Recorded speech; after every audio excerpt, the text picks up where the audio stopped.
آپ علیہ نے حدیث جبریل میں سیدنا جبریل علیہ السلام کے اس سوال پر فَأَخْبِرْنِي عَنِ الْإِسْلَامِ، اے اللہ کے رسول آپ مجھے اسلام کے بارے میں بتائیے، اسلام کیا ہے؟ تو آپ نے ان 5 چیزوں کا ذکر کیا۔ ان 5 پلرز میں کسی طرح کا کوئی کمپرومائز نہیں ہے۔ جو شخص جان بوجھ کر ایک بھی نماز چھوڑے گا وہ اسلام کے دائرہ کار سے نکل جائے گا۔ ان الذين آمنوا وعملوا الصالحات اولئك هم خير البرية۔ بسم اللہ الرحمن الرحیم۔ ایمان کو سیکھنے کے سفر میں خوش آمدید۔ آج ہم جس چیز پر بات کریں گے وہ ہے ارکان اسلام۔ ارکان ایمان پر ہماری بات ہو چکی۔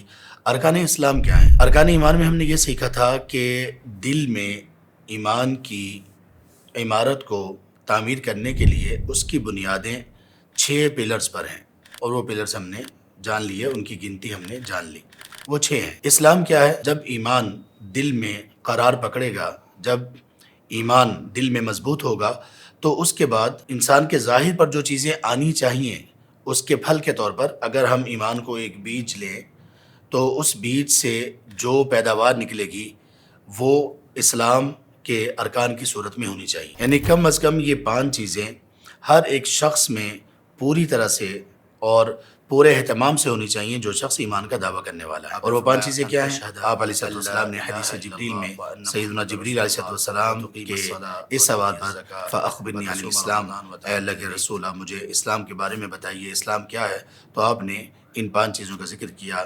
آپ نے فرمایا ان تشہد ان لا الہ الا اللہ وان محمد رسول اللہ وتقیم الصلاۃ وتؤتی الزکاۃ وتصوم رمضان وتحج البیت، کہ آپ اللہ سبحانہ وتعالیٰ کے بارے میں یہ گواہی دے کہ اللہ کے سوا عبادت کی کوئی لائق نہیں، اور محمد صلی اللہ علیہ وسلم اللہ کے رسول ہیں، اور آپ نماز قائم کریں، آپ زکوٰۃ ادا کریں، آپ رمضان کے روزے رکھیں، اور آپ حج کریں اگر آپ حج کرنے کی استطاعت رکھیں۔ یہ 5 ارکان اسلام ہیں۔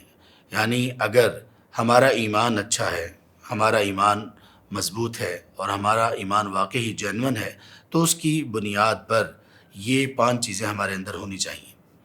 ہم نے ایمان باللہ میں یہ پڑھا تھا کہ اس میں سب سے پہلا اللہ پر ایمان رکھنا ہے، اور یہاں پر یہ ہے شہادہ۔ شہادہ کو اسلام میں کیوں داخل کیا گیا؟ یہ شہادت دینا کہ اللہ کے سوا کوئی عبادت کے لائق نہیں اور محمد صلی اللہ علیہ وآلہ وصحبہ وسلم اللہ کے رسول ہیں، یہ اسلام میں اس کو کیوں شامل کیا گیا؟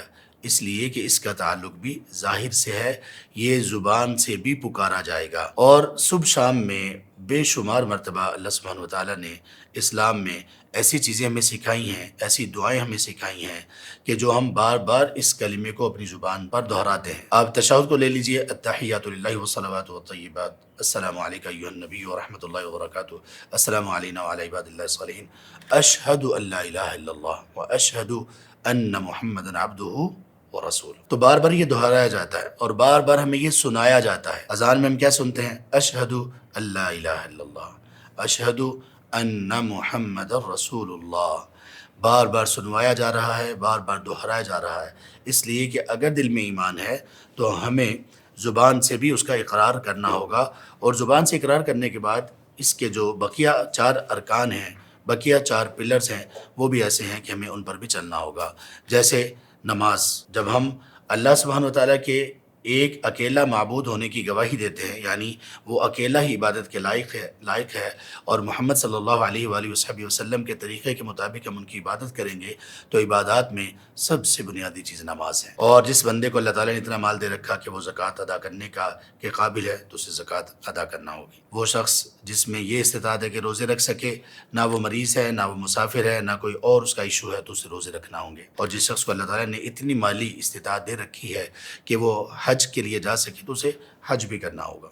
تو یہ ظاہر سے وہ چیزیں ہیں جو انسان کو بجا لانا ہوں گی، اور یہ 5 پلرز ہیں، یہ 5 ستون ہیں۔ اس کے علاوہ بھی اسلام کی بہت ساری تعلیمات ہیں۔ ان 5 پلرز میں کسی طرح کا کوئی کمپرومائز نہیں ہے۔ جو شخص جان بوجھ کر ایک بھی نماز چھوڑے گا وہ اسلام کے فولڈ سے، اسلام کے دائرہ کار سے نکل جائے گا۔ اور اسی طرح دیگر جو پلرز ہیں ان کی بھی جو ناقدری کرے گا اور جو ان کا انکار کرے گا یا جو ان کو اس طرح سے نظر انداز کرے گا کہ بالکل کوئی اہمیت ان کی باقی نہ ہو، تو اس شخص نے بھی اپنے اسلام کو گنوا دیا اور اپنے اسلام کو ضائع کر دیا۔ تو یہ پلرز ہیں، یہ وہ بنیادی چیزیں ہیں کہ دل میں جب ایمانیات ہوں گی تو انسان کے ظاہر پر اس کا اثر ان بنیادی چیزوں کی صورت میں نمایاں ہوگا۔ اگر یہ بہترین طریقے سے نمایاں ہے تو اس کا مطلب یہ ہے کہ ایمان بہت اچھا ہے، ایمان کا بیج بہت ہی بہترین اور زرخیز ہے۔ اور اگر یہ 5 چیزیں نمایاں نہیں ہیں تو اس کا مطلب یہ ہوگا کہ دل میں ایمان بھی کمزور ہے اور دل میں ایمان کا بیج بھی انتہائی نکما اور ایسے مرحلے پر ہے یا ایسے مقام پر ہے کہ جس سے کوئی بہترین پیداوار نمودار نہیں ہو رہی۔ آئیے ایمان کو سیکھیں۔ بارک اللہ فیکم۔